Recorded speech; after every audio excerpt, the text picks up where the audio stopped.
Hi friends, I am Ankit and today I will talk on how to bookmark your important messages in WhatsApp.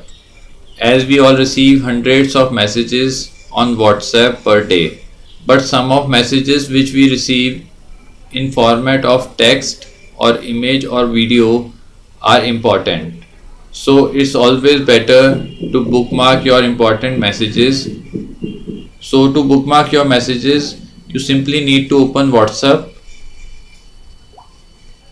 open your chat. Now here long press on the messages you want to bookmark.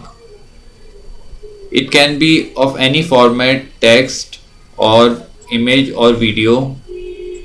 Just long press on the messages. You can also select multiple messages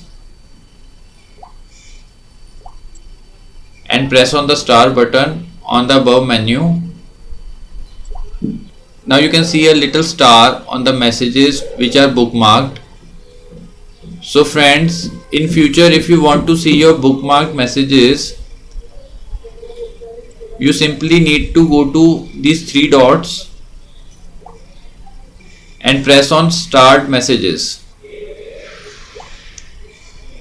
Here you will see all the bookmarked messages.